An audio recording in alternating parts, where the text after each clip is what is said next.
우리가 여러분 내 부모를 즐겁게 하며라는 주제의 말씀을 통해서 함께 은혜를 보게 된 시간 되기를 축원합니다. 아멘.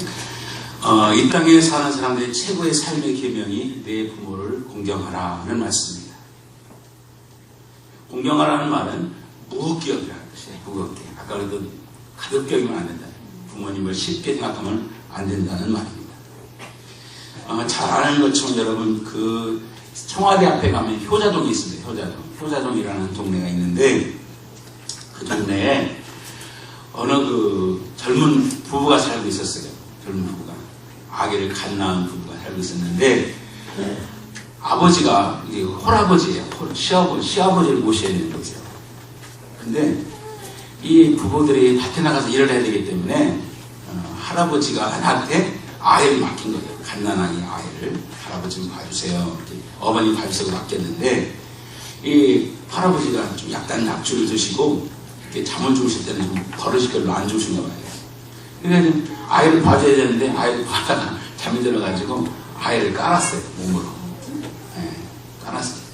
그래서 이제 며느리가 밖에 일하다가 이제 젖이 이제 나오려고 그러니까 젖 주려고 와보니까 할아버지 그 아버님 밑에 아이가 있는 거예요. 그래서 보니까 아이가 죽은 거예요.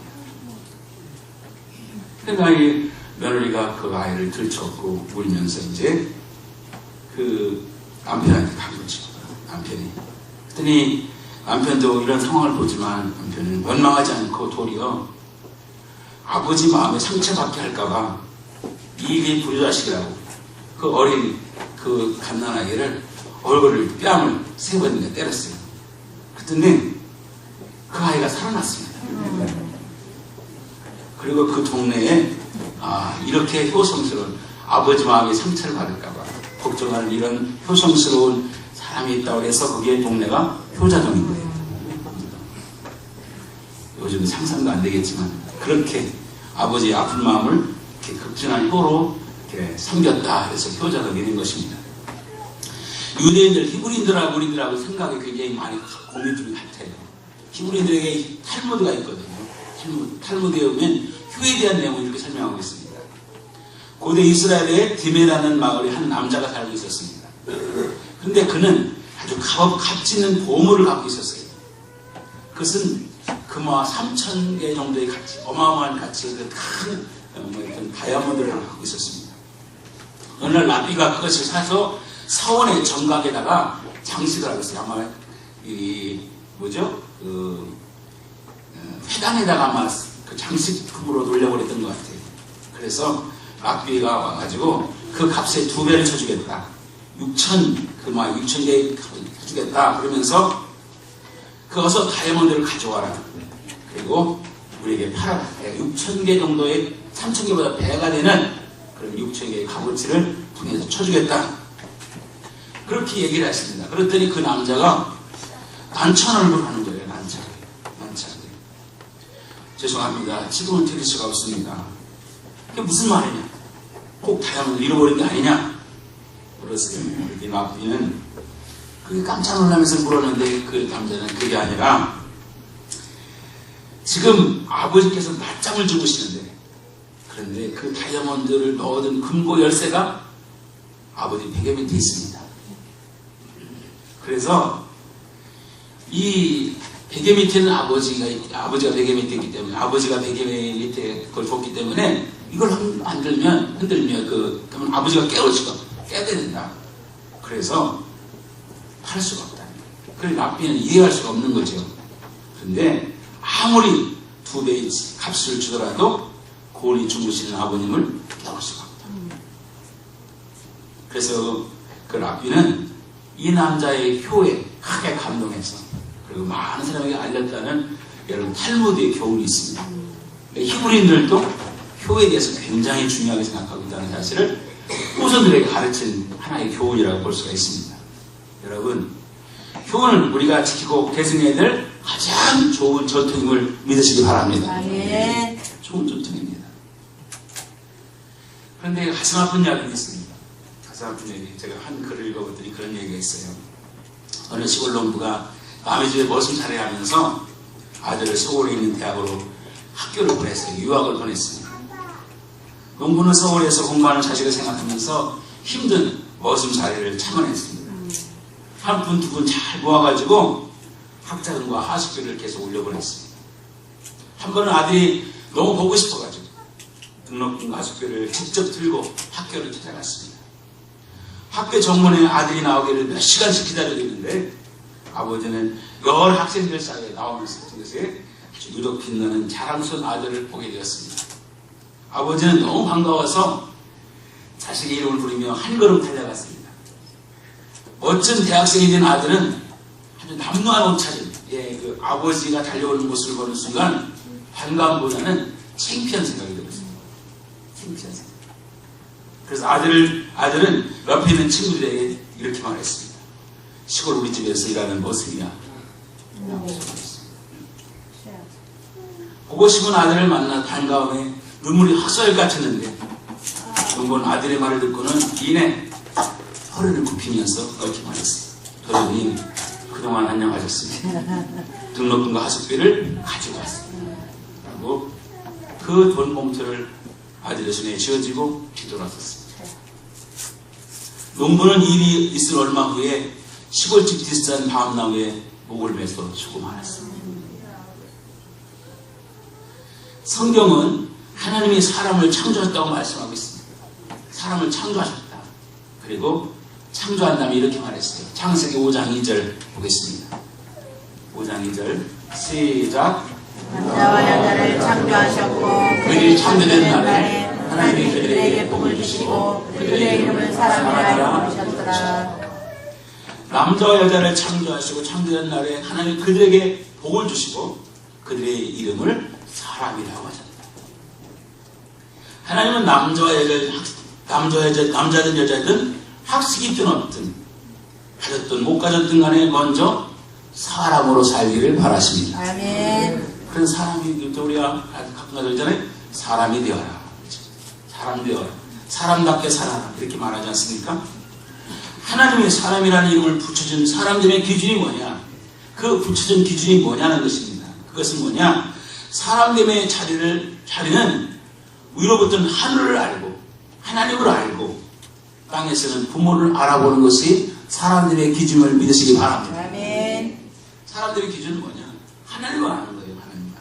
그리고 땅에서는 부모님을 아는 거예요. 그래서 사람답게 살아가는 기준으로 이스라엘 백성이 내려준 계명이 10가지 계명이 있지 않습니까? 모든 인류에 적용되는 계명이 10가지 계명인데 사람이라면 최소한 우리 이 계명의 틀 안에서 살아야 되는 것입니다. 이 계명을 벗어나면 사람들의 자격을 상실하게 되는 것입니다. 하나님의 백성다움이라는 적어도 10가지 계명이 우리 삶의 기준이 되는 것입니다.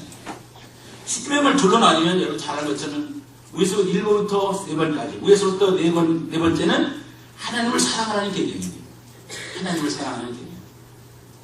그리고 그 다음에는 사람을 사랑하는 계명이 5번째부터 10번째까지 계명인 것입니다. 그 사람을 사랑하는 계명의 첫 번째, 지금 오늘 5번째 계명이 뭐냐?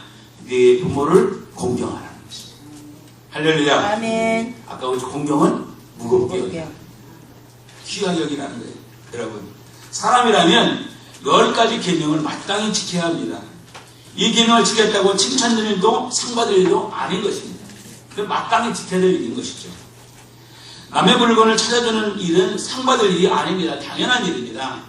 그런데 여러분, 당연한 일이지만 남의 물건을 찾아줬다고 그러고 고마워 상주는 사람도 있잖아요. 그렇습니다. 학생이 선생님의 말씀을 따르는 일은 상 받을 일이 아닙니다. 그건 당연한 일이죠. 하나님을 사랑하고 그 계명을 순종하며 사는 일은 최소한 인간다움을 유지하며 세상을 살아가는 데 아주 당연한 것입니다. 자기 부모를 공경하고 섬긴 일이 왜 상받을 일이겠습니까? 그런데 하나님은 이 10계명 중에 다른 계명과 달리 이 5번째 계명에게는 내 부모를 공경하는 계명에는 큰 상금이 걸려 있어요. 믿으시기 바랍니다. 아멘. 큰 보상이 걸려 있다고요.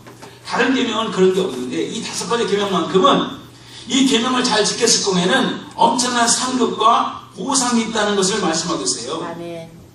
자식이 부모를 공경하고 섬기는 것이 당연하고 마땅한 일인데 여기다 뭐라고 했냐? 자, 성경 말씀 보시기 바랍니다. 시작. 자녀들아 주 안에서 너희 부모에게 순종하라. 이것이 옳으니라. 내 아버지의 어머니를 공경하라. 이것은 약속의 첫 계명이니 이것으로 내가 잘되고 땅에서 장수하리라. 여러분 여기 내가 잘되고 땅에서 장수하리라는 이 말씀을 여러분 우리에게 뭡니까? 상으로 주신 거예요. 큰 상급과 보상을 주신 거예요.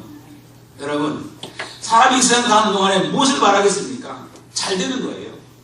여러분이 잘 되길 바랍니다. 아멘. 직장이 잘 되길 바랍니다. 아멘. 잘 된다는 거라고 성경 표현은 뭐냐? 형통하다, 형통. 형통합니다. 여러분, 또, 장수라는 말, 오래 사는 강건하는 거예요. 강건한. 잘 되고 강건한 것입니다. 여러분, 자녀가 강건한 것, 얼마나 귀한 겁니까? 아멘. 우리 어머님은 평생 우리 형님이 아파가지고, 평생 마음고생하셨어요. 평생 마음고생. 형님이, 나이가 40대부터 아프셨으니까 얼마나 마음고생 많이 했겠습니까? 그래가지고 어머님을 오죽했으면 어머니가 형보다 먼저 가려고 일부러 작정하고 밥을 안 드셨겠어요.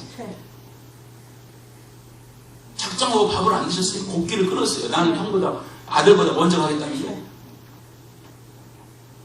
어머니가 돌아가신 줄 알고 우리 식구들 다 모였는데 어머니가 큰아들 말이에요. 지금도 잊어버리진 않아요.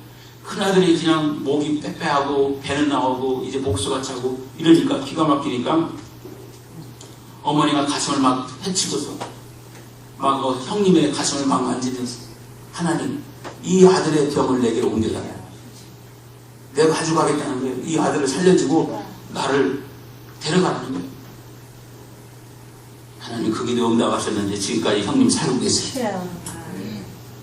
그러니까 사랑하는 여러분 형통하고 장수하는 거, 잘 되길 바라는 거, 이게 여러분, 우리의 생각 아니고 우리의 소원 아니겠습니까? 그런데 하나님께서는 잘 되고 형통한 길을, 장수하는 길을 뭐라고 그랬냐? 내 부모를 공경하면 그렇게 된다고 약속하신 걸 믿으시기 바랍니다. 아멘. 하나님의 축복은 효도하는 자에게만 임하는 것입니다. 불효자는 망한다는 것이 하나님의 뜻입니다. 부모에게 불효하면서 잘 되고 오래 살고 하는 건 안 되는 것입니다. 하나님은 사람들의 기준을 부모에게서 효도하는 것으로 세우셨습니다. 아무리 실력 있고 능력을 갖춘 사람이라 할지라도 어른을 몰라본다면 그것은 여러분 올바른 사람이라고 말할 수가 없는 것입니다. 그의 뜻을 모르면 진정한 리더가 될 수가 없는 것입니다. 여러분 대통령 선거에 나왔던 사람들 여러분 노인 집에서 쉬십시오 하다가 여러분 떨어졌지 않습니까? 어른을 공경하는 것이 기본임을 믿으시기 바랍니다. 이게 사람됨이라는 거예요. 사람됨. 여러분 어떻게 공경할까요? 어떻게 공경해야 되느냐? 어르신들 계시지만 젊은 사람들이 계시기 때문에 제가 몇 가지 말씀드리겠어요. 첫째는 효심이에요. 효심. 효심이라는 단어예요. 사람들의 시작은 마음에서 시작되는 거예요. 마음. 동물은 일정한 시간이 지나면 어미와 새끼가 관계가 끊어져요. 여러분 물론 여러분 동물들도 아기를 가졌을 때 임신했을 때는 새끼를 냈을 때라든지 새끼를 기를 때는 굉장히 모성애가 강합니다. 그래서 여러분 애만 달려들기도 하고 큰 짐승에 달려듭니다. 그러나 일정한 시간이 지나면 뒤돌아갑니다. 뒤돌아보지 않고 각자의 삶을 살아가는 거예요. 그러나 여러분 사람의 관계는 그럴 수가 없습니다. 특히 부모와 자식과의 관계는 살아있을 때뿐만 아니라 죽어 세상을 떠나도 잊을 수가 없는 거예요. 여러분 잊혀지지 않는 것입니다. 그 관계는 계속되는 거예요. 이게 인간만이 가질 수 있는 거예요. 살아있을 때도 그렇지만 여러분 돌아가셔서도 잊지 않는 겁니다. 교도소에서 말씀을 전하는 여러분 그 강사님들 얘기를 들어보면 다른 데는 별로 얼굴 시큰둥하다가도 거기 부모님 얘기만 하면 그 살인자들 교도소에 있는 아이도 눈물을 뻑뻑 흘린다는 겁니다. 왜냐? 우리 인간의 마음속에는 그 마음을 주신 거예요. 할렐루야. 아멘. 하나님께서 효심, 그 가슴에 그 뿌리를 주신 거예요. 부모님을 생각하는 마음, 이것이 인간남의 여러분 기본 요소인 것입니다. 저도 아버님이 일찍 떠나셔가지고 고등학교 2학년 때 말씀이 뭐겠습니까? 좀 알만하니까 떠나셨잖아요. 지금도 언뜻 보고 싶고요. 꿈속에서 한번 안 나타나야. 그런 생각도 하게 됩니다. 정말. 저도 이제 50 중반에 넘어가니까 제가 어르신들한테 죄송하지만 아버님 생각이 더 나는 거지. 참 신기하게 나이가 먹으면 어른 생각이 나는 것 같아요. 그렇습니다. 가슴이 저리죠. 이번에 어머님 뵈를 뵙고 와서 어머님 이제 시골에 가서 그래도 목사가 돼서 참 제가 못하는 게 그런 건데 모시도 못하고 안타까운데 어머니라도 인사해야 되겠다. 장모님 뵙고 이제 우리 어머님 뵙고 인사드리고 그리고 또 갈비탕을 좋아하신다 그래. 갈비탕 해드리고 그러고서 이제 딱 나오는데 어머니 제가 가겠습니다 하고 나오는데 어머니가 헐레벌떡 나오셨어요. 그러더니 꼬깃꼬깃한 돈 10,000원을 주시는 거예요. 세상에. 나는 우리 막내 아들 주라고 군대가 아니라 아들 주라고 한 줄 알았어요. 근데 집사람이 그러대요. 우리 막내 아들 준다고 저 준다요. 정신이 좀 약간 이상해지셔가지고 말씀하시면 큰아이한테 지금도 군애가 있어요. 야, 큰아이 어디 갔냐? 제대했냐? 지금 제대한 지가 언제인데? 둘째 아이는 야 주원이 어디 갔냐? 군대 갔어요. 좀 이따 물어봤다. 주원이 어디 갔냐? 군대 갔어요. 거기서 테이프가 끊겼어요. 지난번보다 훨씬 더 테이프가 끊긴 걸 내가 느끼겠어요. 그런데 세상에 나한테 둘째 아들, 저는 늘 저한테 목사님 했는데 둘째 아들이라면서 돈 10,000원 어디서 나왔는지 모르겠어요. 팬티 속에 나왔는지 어디 나왔는지 모르겠어요. 그걸 저한테 주신 거예요. 야, 이 돈을 내가 이제 마지막으로 받는 거 아닌가 느낌이 들 만큼 그게 가슴이 아프더라고요. 눈시울 뜨거워지죠. 이런 여러분 부모님에 대한 고마운 마음을 갖는 게 효심입니다. 사랑하는 여러분 마음속에 효심이 살아있기를 축원합니다. 아멘. 마음이잖아요. 마음. 두 번째는 뭐냐? 효도입니다. 효도는 부모님의 소원대로 살아가는 것입니다. 전에 어버이날 맞이해서 여러분 삼성생명에서 이미지 광고를 냈어요. 이미지 광고. 요즘에 여러분 U+에서도 이미지 광고 냅시다. 너무 좋았어요. 여러분 지난번에는 군에 가 있는 아들과 영상 통화하는 이미지 광고를 내서 나도 마음이 군에 가 있는 아들이 있으니까 찡합니다. 이번에는 아버지 광고를 냈더라고요. 그래서 아버지가 버스 운전을 계속 하셨는데 여러분 보신 분 있을 거예요. 운전하는데 아버지 운전하면서 주변을 볼 게 없어요. 앞에 보니까. 그러니까 아들이 운전면을 따가지고 버스 면허를 따가지고 아버지 가는 그 길 901번인가 그 길을 좀 가면서 영상으로 찍었어요. 아버지 이제는 아버지 교회에 그 지나가는 길에 아버지 가는 길을 가고 있어요. 아버지 나무도 보시고 꽃도 보세요. 그러면서 아버지 보냈어요. 그걸 보는 아버지가 눈물을 막 흘리시는 장면을 보는데 마음이 찡하다. 정말 그런 광고는 참 좋은 광고 같아요. 그런데 여러분 삼성생명에서도 광고를 했습니다. 아버지 나이에 따라서 이렇게 했어요. 29살 14시간을 기다려서야 자식의 울음소리를 들을 수 있었다. 당신은 신을 믿지 않았지만 당신도 모르게 기도를 드렸습니다. 37살 때 자식이 초등학교에 들어가서 우등상을 탔습니다. 당신은 액자를 만들어 가장 잘 보이는 곳에 걸어두었습니다. 아직도 당신의 방에는 누렇게 바른 액자가 걸려 있습니다. 43살 일요일 아침 모처럼 자식과 뒷산 약수터에 올라갔습니다. 이웃 사람들이 자식이 아버지를 닮았다며 인사를 건넸습니다. 당신은 괜히 기분이 좋았습니다. 48살 자식이 대학 입학시험을 보러 갔습니다. 당신은 평소와 다름없이 출근했지만 종일 일이 손에 잡히지 않았습니다.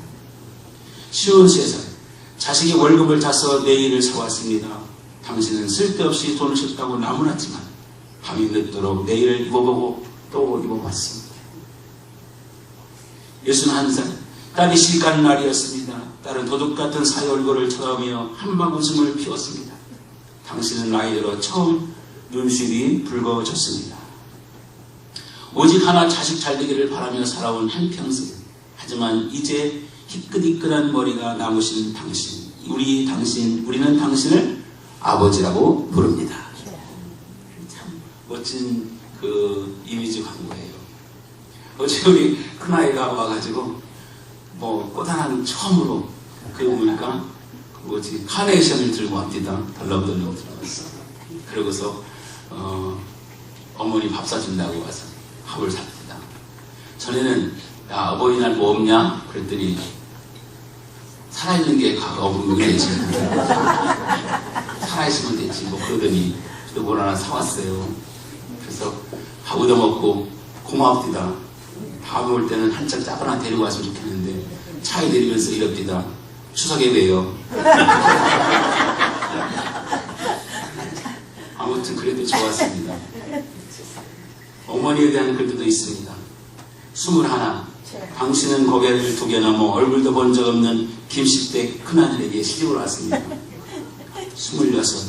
우리 어머니도 19살에 시집 왔어요. 26. 시집 온 지 5년 만에 자식을 낳았습니다. 당신은 그제야 시댁 어른들로부터 대접을 받았습니다. 32. 자식이 밤늦게 급체를 앓았습니다. 당신은 자식을 얻고 읍내병원 20리를 달렸습니다. 40. 그의 겨울 유난히 추웠습니다. 당신은 자식이 학교에 돌아올 무렵이면 자식이 외투를 입고 동구 밖으로 나갔습니다. 그리고 자식에게 당신의 체온으로 데워진 외투를 입혀 주었습니다. 50. 자식이 결혼할 여자라고 집으로 데려왔습니다. 당신은 분친한 얼굴이 싫었지만 자식이 좋다니까 당신도 좋다고 하였습니다. 61. 환갑이라고 자식이 모처럼 돈을 보냈습니다. 당신은 그 돈으로 자식을 보약을 지었습니다. 65.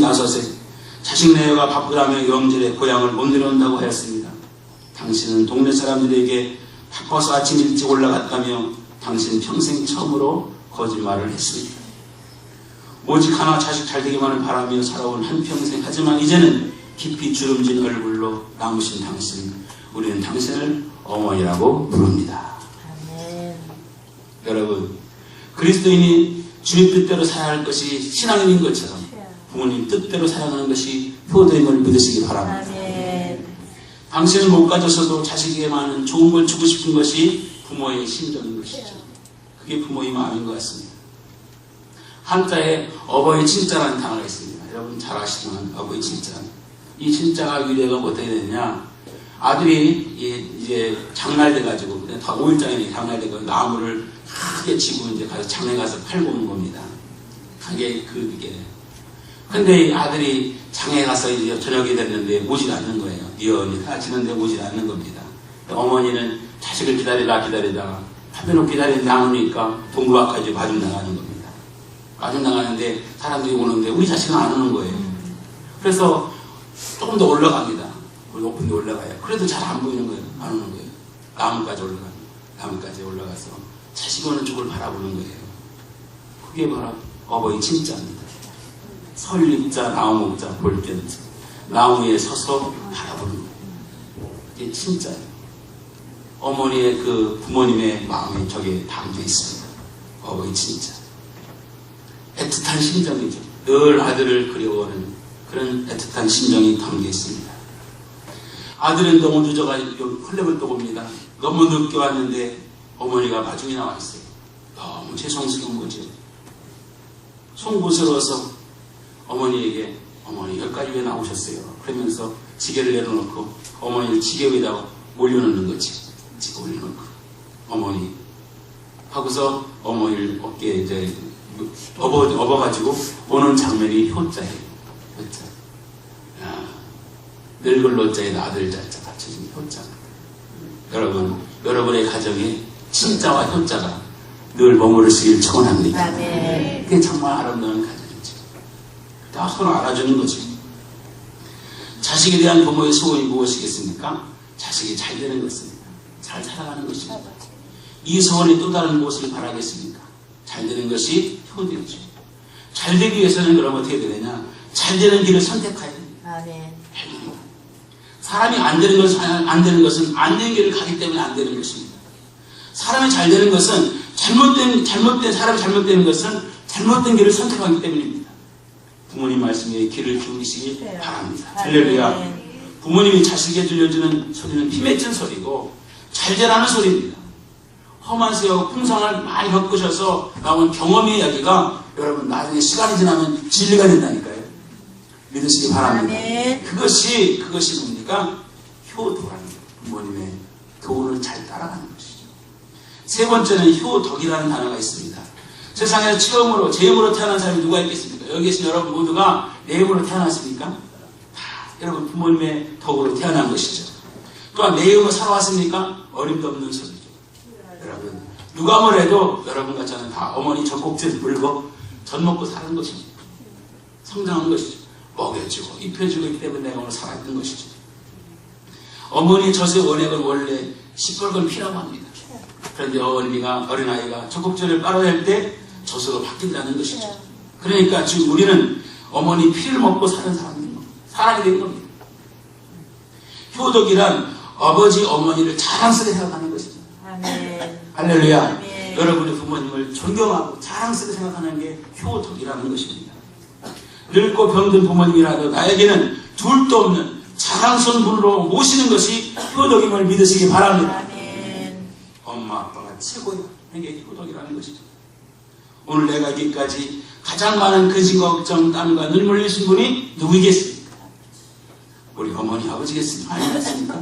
여러분 하늘에 계셔서도 여러분 자녀에게 지금도 기도하고 계실 걸 믿으시기 바랍니다. 아멘. 그래서 그런 거예요. 여러분 그렇습니다. 효양이라는 단어가 있습니다. 부모님은 늙어갈수록 몸에 힘이 빠지고 활동 반경이 점점점 방한칸으로 좁아집니다. 실제로 그런 것 같아요. 연세가 들면 점점 활동 반경이 줄어들어가지고 나중에 방 쪽으로 몰가다 결국은 꼼짝 못하고 가는 거예요. 점점 줄어드는 것 같아요. 만나는 사람도 많아졌다가 점점 줄어들어. 하는 일도 점점 줄어드는 것 같아요. 나이가 들수록. 평생을 자식 잘 되라고 몸과 마음 닳도록 살아왔는데 이제는 자식에게 짐이 될까 걱정합니다. 이 짐이 될까. 눈치를 잘 주는 겁니다.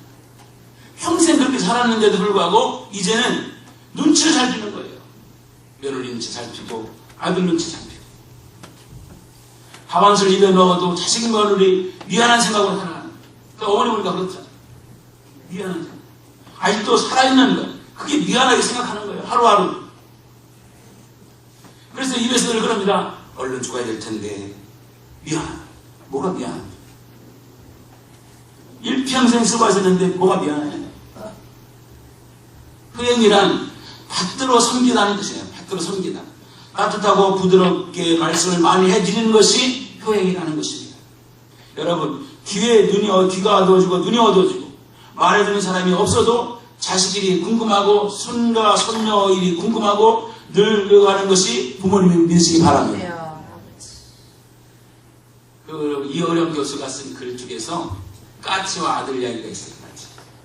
아버지가 연세져가지고 약간 치매 기운이 있습니다. 근데 밖에 이렇게 아들하고 앉아있는데 아버지가 저게 뭐냐 물어봐요. 아들이 까치요. 아버지는 조금 있다 다시 저게 뭐냐. 까치라니까. 또 좀 이따 물어봅니다. 저게 뭐냐. 아까 까치라고 했잖아요. 그냥 막 미국경부터 구박을 하는 거지. 그런데 옆에 있던 엄마가 얘야 너 어릴 때 아버지한테 저게 뭐예요? 까치다. 아버지가 가르친 게 100번도 더 했다. 어릴 때 아버지한테 물어. 그래서 내가 말도 배우고 글도 배웠다. 100번도 더 했는데 너는 3번 했다고 그렇게 칭찬 듣느냐? 그렇죠? 여러분 우리가 자상하게 곱게 말해야 되는 것이 효행임을 믿으시기 바랍니다. 효행임을 믿으시기 바랍니다. 아멘. 그렇죠. 여러분 귀가 어두워지고 눈이 어두워지니까 여러분 말해줄 수밖에 없는 상황이다 할지라도 우린 더 그랬다니까. 또한 건강을 늘 보살펴야 됩니다. 여러분 뭐니만 해도 뭐니가 최고니까 용돈 좀 등록해 드리시길 바랍니다. 할렐루야. 아멘. 그게 최고라고 어르신들이 믿으시더라고요. 여러분 떠나야 할 날이 많지 않습니다. 편히 사시다가 하늘나라 임대하는 것이 자식된 도리가 아닌가 생각합니다. 여러분 사랑됨을 갖추자. 사랑됨의 기준이 뭐냐? 효도하는 것임을 믿으시기 바랍니다. 아멘. 그렇게 효도하는 것입니다. 이런 글이 있습니다. 나무가 고요하고자 하나 바람이 멈추지 않고 자식이 효도하고자 하나 어머니가 기다리지 않는다. 효도할래도 기다리지 않는 거예요. 정말 살아계실 때 잘해야 되는 거죠. 믿으시기 바랍니다. 아멘. 정말 그런 것 같아요. 살아계실 때 기다리지 않습니다. 그래서 제가 주보에다가 가나안고등학교 10가지 계명을 그렇게 써놨습니다. 가나안고등학교 10가지 계명. 할 수 있는 게 많죠. 등 긁어드리는 것도 필요하고요. 손발도 깎아드리는 것도 필요합니다. 그 돈 드는 거 아니죠. 일거리, 소일거리 드리는 것도 그렇고, 예모를 예쁘게 갖고 드리는 것도 그렇고, 여러분, 좋은 향토 음식이죠. 된장찌개 그런 것들이 좋다는 거죠. 표정을 밝게 하는 거, 말 대꾸만 잘하는 것도 효도가 됩니다. 어려운 거 아닙니다. 여러분, 우리의 신앙 속에서 오늘 이 어버이주를 통해서 여러분과 제가 어른을 공경하는 모습, 끝까지 이 신앙을 이어갈 수 있는 복 있는 여러분 되시기를 축원합니다. 아멘. 그것이 내가 잘 되는 일이다, 내가 건강한 일이다 하는 것이 우리에게 축복을 주는 일이라는 것을 알고 오늘 이렇게 복된 날 복되게 살아가는 아름다운 역사 있기를 축원합니다. 아멘. 어버이 노래 좀 불렀으면 좋겠는데 이게 약수가 안 돼서 마실 때 괴로움 한 번만 1절만 해보겠습니다.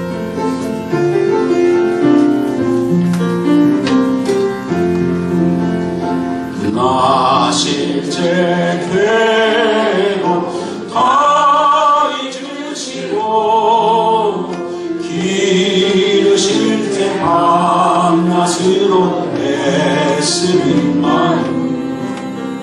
진자리 남자리 가랑이시며 손날이 다닳도록 고생하시네. 하늘나라에 그 무엇이 넓다리요. 어머님의 희생은 다이 없어